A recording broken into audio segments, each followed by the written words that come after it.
This program is brought to you by Stanford University. Please visit us at stanford.edu.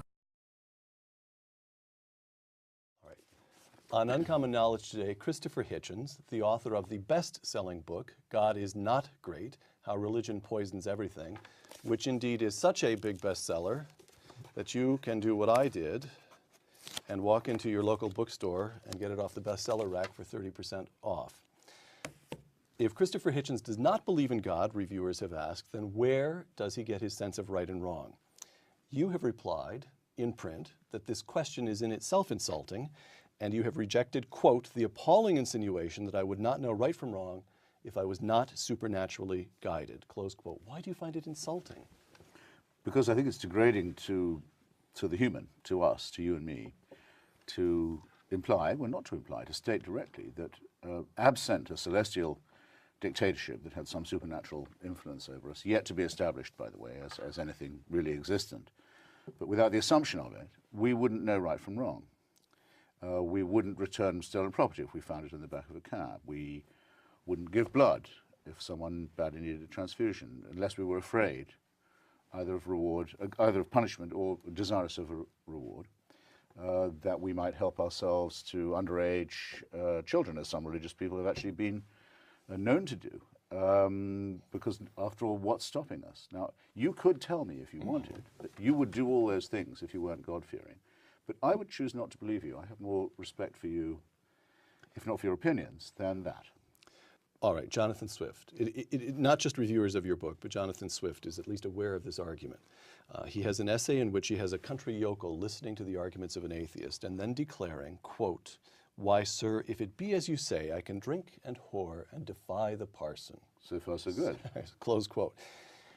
But if there is no God, if there is no objective ground of right and wrong, from what do you derive your morals? From what do you derive right and wrong? The stupidest person in Smerdyakov, I think it is, in the Brothers Karamazov says, that he turns out himself to be a very immoral person. He says, but without God, wouldn't everything be permitted? That's the sense of what he said. Right. By the way, I think some people who say this may fear it to be true of themselves. I mean, some people who are psycho or sociopathic may conceivably have the view that only superstition restrains them from cruelty, theft, rapine, violence, utter selfishness and so forth. But I don't believe it's true.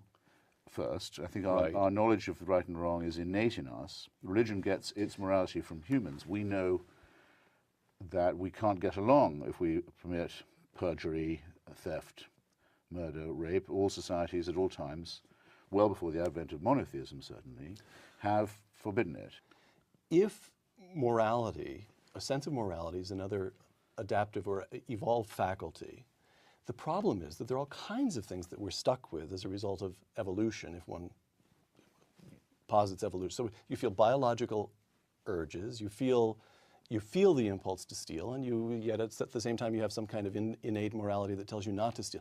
So the question is, with a religious point of view, it gives you some way, you say there's an objective standard according to which we can, we recognize that certain of these impulses are acceptable and certain other impulses are to be disciplined and restrained and so forth. I don't understand how, if you take it all as a kind of evolutionary result of evolution, let's put it that way, how it is that you can say morality is over and above other urges. How do you do that? Well, two observations. One, I mentioned in my book a Muslim taxi driver in Washington, D.C., who returned quite a lot of money that my wife had left on the back of his cab. It must have taken him quite a while to work out whose it was. Whose it was, right. Where she lived, where he dropped her off. To come back into town, he lived in the burbs, losing quite a lot of labor and time and effort just in doing that, to return what I can tell you would be more than he probably could hope to make in a week. And he wouldn't even take the 10% I wanted to give him. I really absolutely crammed it into his top pocket. He really wouldn't, thought it was insulting almost, because he said it was his Islamic duty. Now, as it happens, I think, and I suspect you think too, that most of the preachments of the Quran are either fatuous or wicked. They enjoin evil on many people, and they claim to believe in things that shouldn't be believed in on sheer grounds of absurdity, such as the Archangel Gabriel appearing to an illiterate Arab merchant, or a night journey to Jerusalem on a winged horse, or any of this nonsense. But for him, Without it, he couldn't imagine being moral. Well, I'm sorry, I think that's insulting too. Now, take something that isn't necessarily evolutionary or determined by, in the crude terms you suggest. If I'm making a speech, Right. and I make a cheap point to get a laugh, which I'm not above doing, I can do that, or I skip a stage in an argument, to make an inexpensive point, and especially if it works, and I get them, I feel a pang. I think. Oh, do you? Especially if it works. Why is this? Not to be grand about it, but what Socrates called his daemon. It was an inner voice that stopped him when he was trying to take advantage of someone in an argument, wrongly. Adam Smith calls it the sort of unspoken partner in conversation whose approval we hope to get. Lewis calls it conscience and says it's proof of the existence of God. That's stretching it enormously further than it will go. Why don't we just assume that we do have some internal compass, and that if we didn't, we couldn't be the partially rational mammals that we are. Rational. All right. This brings us on to this. Okay. By the way, I'm delighted to see that we're making progress here, Christopher. I'm bringing you along. So your argument is then that when the taxi driver returned your wife's money, that was the human shining through in spite of the religious overlay. I would say, yeah. All right. I believe if we define conscience as you were about to, or morality as you were about to, my definition would be what do you do, how do you do something when no one's looking? Okay. Now, in this case, he could easily have got away with it. Right, of course. But he couldn't live with himself if he did. Well, who doesn't have that feeling? And why do we degrade this feeling by saying it's a heavenly gift accompanied by a threat of heavenly punishment? You raised the question of rationality.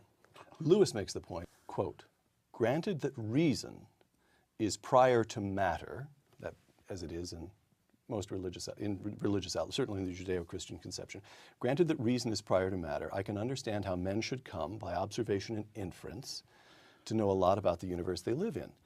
If, on the other hand, minds are wholly dependent on brains, and brains on biochemistry, and biochemistry on the meaningless flux of atoms, that is to say, if there's nothing but material, this is the materialistic worldview, I cannot understand how the thought of those minds should have any more significance than the sound of the wind in the trees, close quote.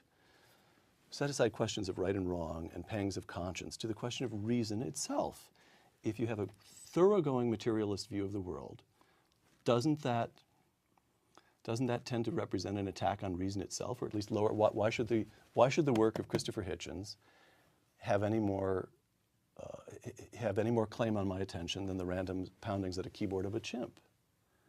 Well, isn't that a serious philosophical problem? No, it isn't. It isn't. As usually, Lewis is chewing much more than he bites off. As it happens, I've had my DNA sequenced recently. You can get yours done too. You should. By the way. You had it done? Yeah, you can find what we always suspected. I'm half a chromosome away from a chimpanzee, related also to plant and vegetable and other matter, as well as other animals. And I don't think evolution even knows that I'm here. And I don't think that the Big Bang originated with me in mind. I'm sorry to say that I'm not as solipsistic and self-centered and arrogant as the religious would have me be. I don't think that these processes had me in mind or are aware of my presence. Doesn't make me feel that I can go and do anything I want. Why doesn't it? I don't know why it doesn't.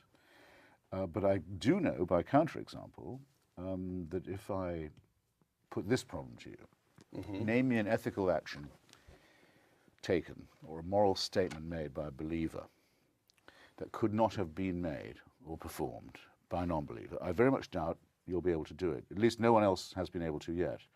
Give you time for it. If I asked any audience, can they think of a wicked action undertaken or a wicked statement made because of religion, nobody has a single second of hesitation before they can think of one. So you have advanced the argument not at all. In fact, you've again degraded it to the view that we ought to believe foolish things, such as that we need divine permission to behave well, because if we didn't believe this, we might behave badly. Well, the facts are what they are, and the fact is that no, actually material does come first. But I've already material, granted you, the mind is a brain before it's anything else. Of course, anyone who says to the contrary is talking abject nonsense. No, but I think you're opening yourself to, all right, if you won't take it from Lewis, take it from Darwin. I'm quoting Charles Darwin now. Precisely the same point, by the way. With me, the horrid doubt always arises, Darwin writes in a letter, whether the convictions of man's mind, which has been developed from the mind of the lower animals, are of any value or at all trustworthy. Would anyone trust in the convictions of a monkey's mind? Close quote. That's precisely the same point. If there's nothing but the material world, excuse me, I grant that we feel pangs of conscience. I grant that we all lead our lives as though we take reason completely for granted, the way that we take the air we breathe. Yeah. It's there. With we nothing but the material world to go on. But isn't that a clue? You don't know of any other world. You only postulate it because you think it might be. Isn't that a clue, though, that there's something outside us? Isn't rationality itself something outside us? Isn't it a clue that there's something outside us? No, it's not. It's to be reconciled as, you might call it surplus value, I suppose. You say there were certain people who love others more than they need to just for human solidarity. I mean, there are altruistic people. Even as the large cranium that enables us to escape the tiger also enables Beethoven to compose piano sonatas. Yes. That's surplus value. Yes, it is surplus value. And there are people who have always been celebrated, those who will live largely for the wider human family, or, if you like, the wider, maybe it's more the wider tribe. Some who don't. Those who do have always been honoured and respected, quite rightly. And there's no need to postulate anything supernatural about this. Mm. And since there's no evidence for anything supernatural, let alone any supernatural intervention in human affairs, I mean, none whatsoever of any kind, why make mysteries where none exist? We do have the spare capacity in our cranial wiring to care for other people in the hope that they will reciprocate, or maybe even without that hope. And when I give blood, say, which I don't do often enough, I get a positive pleasure out of doing it. I like doing it. I don't lose a pint. Mm-hmm. Somebody else gains one. Mm-hmm. That thought is very agreeable to me. I like it. I actually enjoy doing it. I could add that I have a very rare blood group myself, and I may one day need a transfusion in my turn, and I hope other people have been doing it for me. But actually, no, it's not just for that reason, not just reciprocal. It's now the idea that I need a supernatural prompting to think this way is. No, you clearly. I'm sorry, I think is a barbaric idea. Question here, the purely utilitarian argument. By calling insulting reviewers who ask where you get your morals, you also deplore the, quote, the self-satisfaction that simply assumes whether or not religion is metaphysically true, that at least it stands for morality.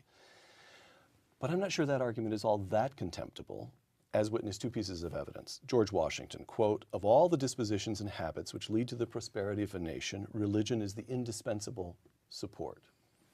Tends to lend itself toward a healthy polity. And the second is a kind of counterexample, which is the history of the 20th century, during which you have the communist regimes, that is to say, the regimes that were officially and aggressively atheist, caused the deaths of, you name the number, Bob Conquest I think is about 60 million, isn't it? 60 million of their own people, which dwarfs any number that the Crusaders may have slain in the 12th century. Well, I have a whole chapter about this in my book. All right. And partly because I do think it's a very serious question. And I put it like this. First, the regimes of fascism and National Socialism, the so-called Axis powers, who would be up in the same class of figures of mass murder, were, in the case of the Mussolini-Franco forces, effectively nothing more than the right wing of the Roman Catholic Church. That you'll have to admit, the Church has itself had to admit, that whether it's Croatia, the Ustasha, Hungary, the Arrow Cross. Croatia, I'm not less willing. But it's effectively, it's moved, fascism moved to the Catholic right. National Socialism is pagan and in some ways anti-clerical. I'm glad to hear you say that. Okay. Pagan and in some ways anti-clerical, but it never breaks its concordat with the Church. Right. The Church reciprocates by having prayers by the order of the Vatican for Hitler's birthday every year till the very end, and then by rescuing, even after the National Socialist regime, the Nazi regime is at an end, helping its wanted people to escape to other clerical fascist dictatorships in South America. This has all been attested many, many times and apologized for by the Church, though I think not enough, to say nothing of the preachments down the years of anti-Semitism. And the third leader of the Axis, the Japanese emperor, is actually a god, to whom everyone knows. No one in Japan thought you could possibly have morality if you didn't agree that Hirohito was God. Where would morality come from if we didn't have the emperor? We wouldn't know what to do. People would be screwing in the streets. That's where it gets you. Well, now, Stalinism, because yeah. I'm Go not ahead. ducking your question. All right. Okay, until 1917, millions of Russians have been told for millions of years, sorry, millions of Russians have been told for hundreds of years, that the Tsar is the head of the church, which he was, of the Russian Orthodox Church, that the leader of the country should be something a little more than human. He's not a god, but he's a little more than, he's not quite divine, he's a holy father. If you're Joseph Stalin, you shouldn't be in the dictatorship business if you don't know how to exploit an inheritance like that of millions of credulous, servile people. And what does he do? Lysenko's biology, miracles. We can have 3 harvests a year if we believe in Lysenko's biology. Inquisition, heresy hunt, orthodoxy. Everything comes from the top and must be thanked for and groveled for. A complete replication of the preceding theocracy. For your argument to have any force at all, you'd have to point to a society that adopted the teachings of Lucretius, Spinoza, Thomas Jefferson, Thomas Paine, Albert Einstein, and then fell into famine, dictatorship, torture, and genocide. And you won't, I think, be able to point to such. You surely case. But that's won't. what you'd need for a level playing That's field. that's slippery work. You should feel a pang now, I think. You're not going to say that what Stalin did to the peasants in Ukraine was the fault of the Russian Orthodox Church. Well, the Russian Orthodox Church always was on his side. It may have. The Ukrainian Orthodox wouldn't have been at that point, but the Russian Orthodox Church, as you know, split because the hierarchy stayed with his regime, as it does with all such regimes, because we have to render unto Caesar. You truly wish to blame the crimes of Joseph Stalin on Christianity? No, that would be slippery. No, I was very careful to say. Stalin is gifted a legacy of backwardness, servility, and credulity inculcated by Christianity, and he replicates the conditions of a political theocracy, and he keeps the church in his corner all throughout the war and throughout the collectivization. Look it up. The church had to split on the question. Those who didn't like it had to leave for America. And the religious mentality is very clearly shown in the totalitarian mass movements of leader worship and the Führerprinzip, and their heresy hunts and proclamations of miracles. Yes, it's an allotropic form of the same thing. So if you want a society that is secular to be judged, you have to have one that is derived from the work of Lucretius, Galileo, Spinoza, Einstein, and the rest. Percy Bysshe Shelley, 1792 to 1822. Sent down from Oxford for publishing a pamphlet entitled The Necessity of Atheism. Yes. Anti-monarchist. This is clear in a writing called Poetical Essay on the Existing State of Things, which was lost until 2006. Anti-monarchical tract. A proponent of what we would now call sexual liberation. Your kind of guy. All right. Listen to this. This is from a poem published after Shelley's death, dated about 6 months before his drowning. So it's dated June 1822. This low sphere and all that it contains not thee, thou whom seen nowhere I feel everywhere. In music and the sweet unconscious tone of animals and voices which are human, meant to express some feelings of their own, in the soft motions and rare smile of woman, in flowers and leaves and in the grass fresh shown, or dying in the autumn, I the most adore thee present, or lament thee lost. Shelley, of all people, experiences deep intimations of the divine. What does Christopher Hitchens do with that fact?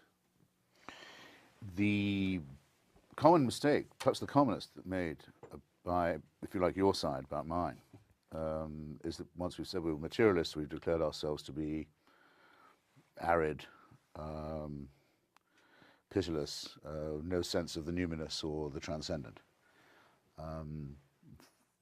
This is something I think we could do another show on whether or not the natural world is wonderful enough, on the beauties of science, on the landscape and so on. Are you saying that Shelley is simply mistaken here, that he's responding to something that doesn't exist? That is your point, isn't it? Oh yeah, of course, yes. But I mean, people do this all the time. All right. The belief that there is a transcendent, that it's divine, that it can be identified, worshipped, and celebrated is a very, very common delusion, and not only among poets. All right. So Shelley doesn't shake you. No, it would take a lot more than Shelley to shake me. Oh, would it? Yeah, Oh, I thought Shelley was precisely the kind of man to shake you. No, Shelley's politics and his romanticism don't, in fact, politically appeal to me very much. Oh, they don't? No, his. I thought I had you. I thought Shelley was just the man. I think his writings on atheism are excellent and much better than that. I thought rather indifferent poem. I didn't do justice to the poem, by the way. You have to read the whole thing. Right, but it doesn't seem to me in the same rank as his other poetry, for effect. All right. Notice, by the way, yes? how many poets write, as when poet laureates in England get the job from the Queen, as soon as they become the monarch's poet, they cease to write well. They just don't do it. Religion often has the effect of making very intelligent, very sensitive people talk the most terrible piffle. Oh, Hopkins? Oh, particularly Hopkins. Oh, Oh, no. Not George Herbert and not John Donne, I must admit. But I couldn't be without that. I don't like Hopkins at all. No. Really? And I also think that Auden's worst poetry comes after his reconversion to Anglicanism, as it happens. Auden's best poetry is all from his secular period. God is Not Great by Christopher Hitchens, for whom I shall be lighting a candle tomorrow. I'm Peter Robinson. This is Uncommon Knowledge. Thank you for joining us.